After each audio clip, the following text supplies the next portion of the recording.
তুমি এর বিষয় করো আল্লাহ আলাইকুম ছেলেকে ছেলে জানি আর আল্লাহর ঘরে হাসপাতালের বিছানায় বসে কান্না ভেজা চোখে নিজ ছেলের বিরুদ্ধে এভাবেই অনুযোগ করছিলেন ষাটোর্ধ্ব বাবা নূর ইসলাম বিশ্বাস। কথাগুলো বলছিলেন আর হাত দিয়ে চোখের পানি মুছছিলেন তিনি। আল্লাহ জানি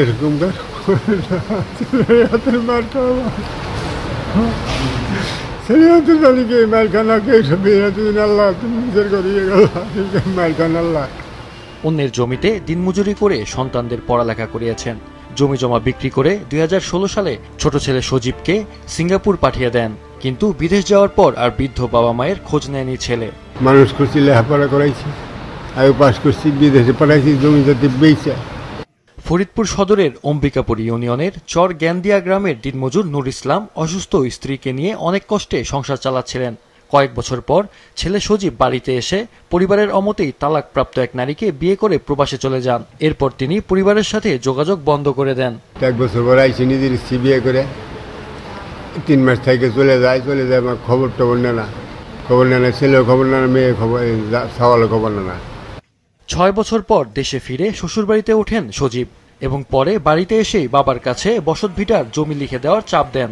রাজি না হওয়ায় শ্বশুরবাড়ির লোকজনকে ডেকে বাবার ওপর হামলা চালায় সজীব। গুরুতর আহত হয়ে হাসপাতালে ভর্তি করা হয় নূর ইসলামকে। এত কষ্ট করে মানুষ করে মানুষ নিয়ে এসে মারে আমার। আল্লাহ তুমি এই বিচার করো, আল্লাহ আল্লাহর কাছে আল্লাহ, আমি সরকারকে সুস্থ বিচার চাই আল্লাহ। শ্বশুরে ভাড়া করে নিয়ে আসছে, এরপর তার ছেলে জিহাদ ধরে নিয়ে আসছে। তারপরে প্রায় বড় আইটর ছিল, আইতর দিয়ে বাইরে এখানে আইতর দিয়ে বাড়ি দিছে। তার ছেলে জিহাদ বাড়িছে এবং মানিক আছে, মানিক কলার দইটা লাত্তে ফেলাই দিছে। বাসি ফেলাই দেওয়ার পরে মারামারি অনেক মারছে। মারার পরে যখন সে মাটিতে পড়ে গেছে, এলাকার লোকজন আছে, সমস্ত লোকজনই দেখছে কি আমার বাপরে কে মারছে। হাসপাতালে আমাদের 3 দিন ধরে ভর্তি।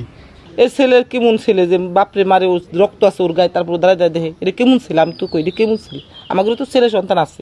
জমি চাইতেছে, তার নামে জমি দেওয়া লাগবে, বাড়ি ঘর তৈরি করে দেওয়া লাগবে, এই জন্য মারছি।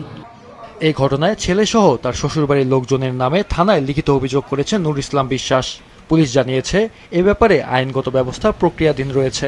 নূর ইসলাম বিশ্বাস বাদী হয়ে আমার কাছে একটা এজাহার পাঠিয়েছে ওনার বড় ছেলের মাধ্যমে। আমি এজাহারটা নিয়েছি গতকালকে, বাবার গায়ে এসে হাত তুলছে, আমরা এই সংবাদ পাইছি, আমরা এজাহার নিচ্ছি। এজাহারটা হয়েছে, আমরা এখন এই ব্যাপারে আইনগত ব্যবস্থা প্রক্রিয়া দেব।